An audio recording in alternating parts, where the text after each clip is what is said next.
Этот феномен был обнаружен совсем недавно, всего лишь несколько лет назад, и уже успел привлечь внимание ученых и любителей природы. В интернете стали появляться различные видеозаписи, заснятые на границе Тихого и Атлантического океанов, на которых отчетливо видно, как их воды не смешиваются и четко отделены друг от друга. Эти видео разошлись быстро, и теперь многие люди с интересом наблюдают за этим удивительным явлением, которое, казалось бы, противоречит всем законам физики и обычной логики. Граница этих двух океанов словно граница разных миров. Она на виду, она очевидна и всегда вызывает много вопросов у тех, кто ее замечает, но до конца непонятно большинству наблюдателей. Два океана будто встречаются у невидимой стены, которая не позволяет им влиться друг в друга, словно они имеют собственную волю и законы. Но от чего же так происходит? Очевидно, что никакой невидимой стены там нет, а вода в своем природном состоянии спокойно смешивается. И по идее, никакие физические силы не должны препятствовать ее смешиванию. Однако, как выясняется, вода тоже может быть разной, и это не просто устойчивое выражение. Плотность и химический состав вод Тихого и Атлантического океанов действительно различаются, что и вносит свою лепту в данное явление. Считается, что воды этих океанов имеют не только разную плотность, но и отличный друг от друга химический состав, уровень содержания соли и тому подобное. Это и так видно невооруженным взглядом. По цвету вод, на которых присутствует бурный темный оттенок Атлантики и более прозрачная синяя тональность Тихого океана, что намекает на то, что они вовсе не одинаковы. Также немаловажно то, что такие отличия касаются не только визуальных данных, но и многих других характеристик, которые можно измерять и исследовать в лаборатории.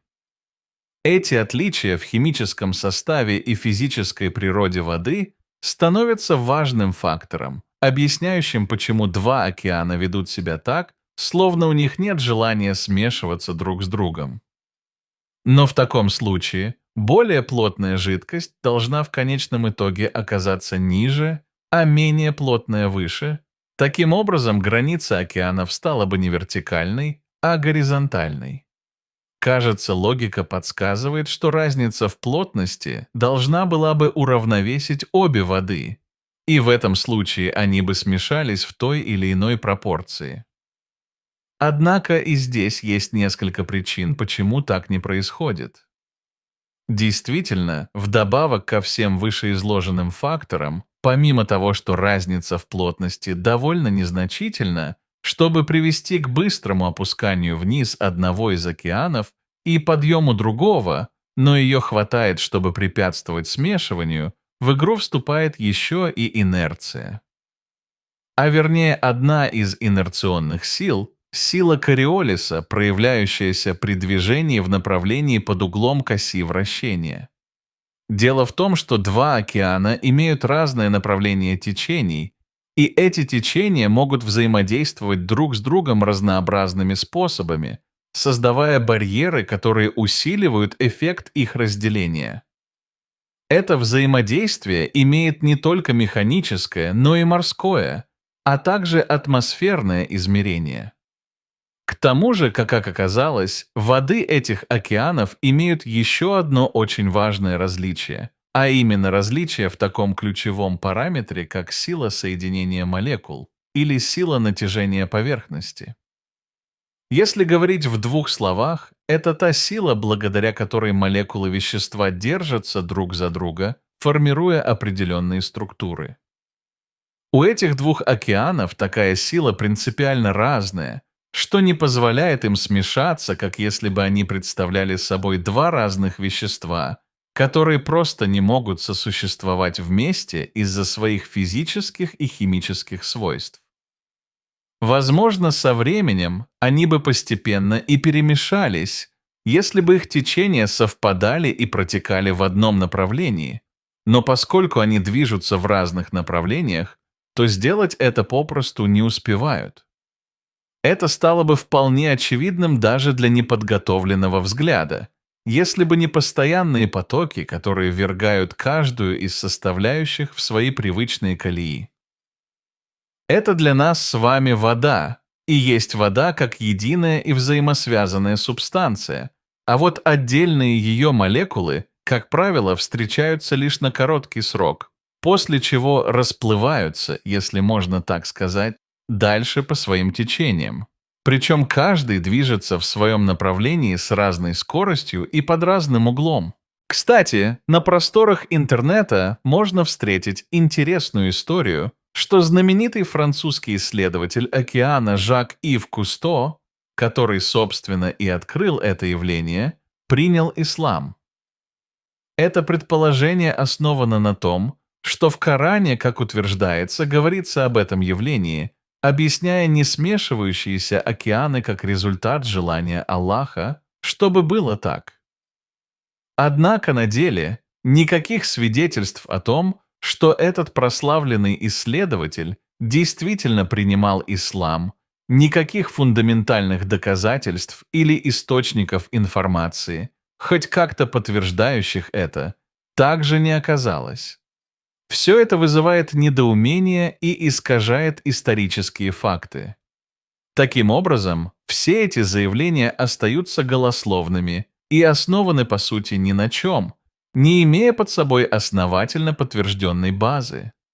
Это явление и его интерпретация в религиозном контексте лишь подтверждает, как важно проверять факты и изначальные источники информации.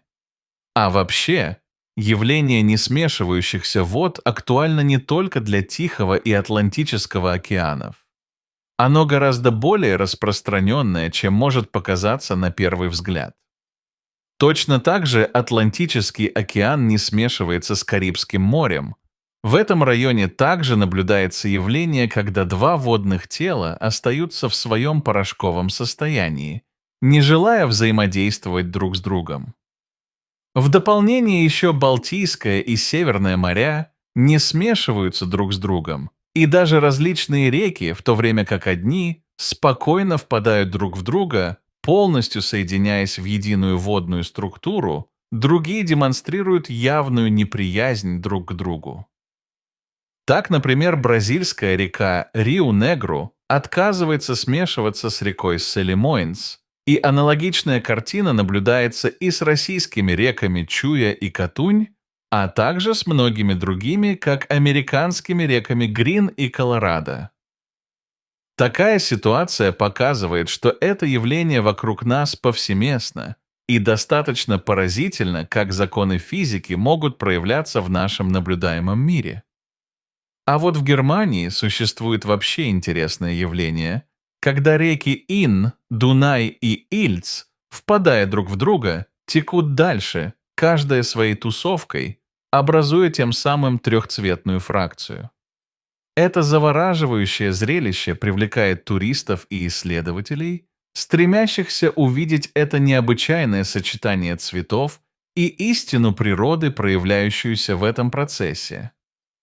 Правда, со временем они все же растворятся друг в друге, так как из одного русла никуда не денешься, и тот процесс, который мы наблюдаем, все равно рано или поздно приведет к более однородной массе. А вот океаны руслом не ограничены, и масштабы там другие, что приводит к совершенно другим физическим и химическим процессам.